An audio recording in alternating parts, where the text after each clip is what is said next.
दिल्ली के जंतर मंतर पर cockroach party की ओर से चल रहा धरना शनिवार को समाप्त हो गया, क्योंकि केंद्र सरकार ने उनकी तीनों मांगों को मान लिया है। केंद्रीय शिक्षा मंत्री धर्मेंद्र प्रधान के इस्तीफे के साथ ही जो नीट पेपर लीक के बाद आत्महत्या हुई थी, उन तमाम मृतक के परिजनों को 1-1 करोड़ रुपए के मुआवजा देने के साथ ही दिल्ली में जो भी एफआईआर छात्रों पर हुई, उन्हें रद्द करने का भी ऐलान किया गया है। कॉकरोच जनता पार्टी के पदाधिकारियों और केंद्रीय मंत्री जेपी नड्डा के बीच हुई बैठक के बाद ये फैसला लिया गया। वहीं अब कॉकरोच जनता पार्टी के समर्थकों ने सभी विद्यार्थियों और छात्रों से अपने अपने घर लौटने का ऐलान किया है।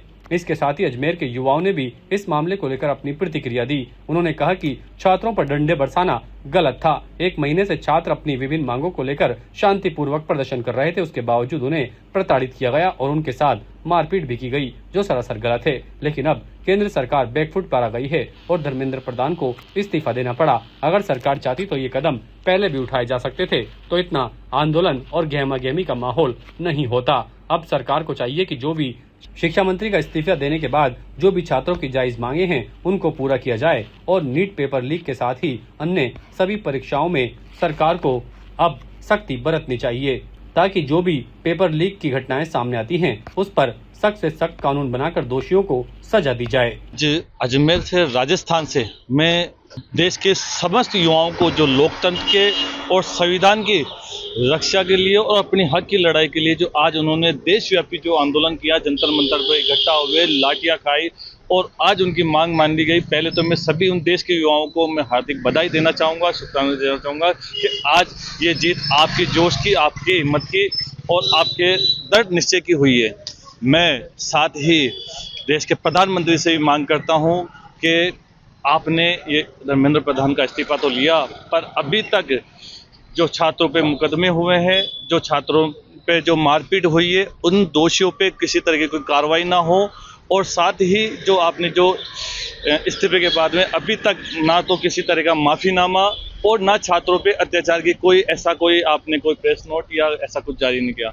इसमें प्रधानमंत्री को और इससे जुड़े हुए समस्त जो दोषी पुलिसकर्मी हैं, उनको आगे आके इनसे माफी मांगनी चाहिए। ये पॉलिटिकल स्टंट लगता है सर मेरे को।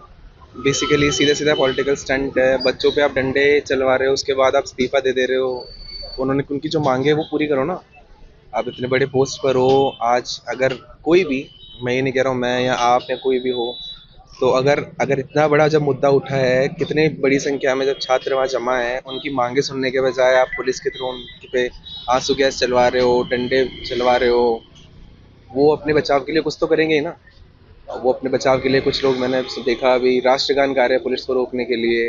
अब उसके लिए तो कुछ नहीं करके आप इस्तीफा दे रहे हो, ये सॉल्यूशन नहीं है इस चीज़ का।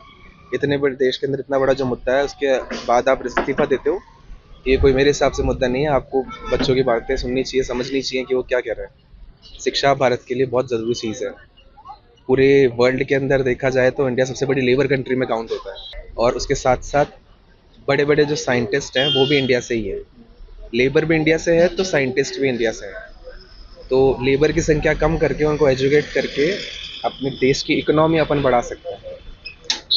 तो आप इंस्टेड ऑफ इस्तीफा देना, ये पब्लिसिटी स्टंट करना, इस्तीफा देके आप बड़े हो गए हो या आपकी सोच बड़ी हो गई है, ऐसा कुछ नहीं है। जो बच्चे कुछ नहीं कर सकते वो सड़कों पे उतर के आएंगे। ताज़ा खबरों के लिए देखते रहें सरेराह न्यूज। अपना फ़ोन उठाएं और सब्सक्राइब करना ना भूलें।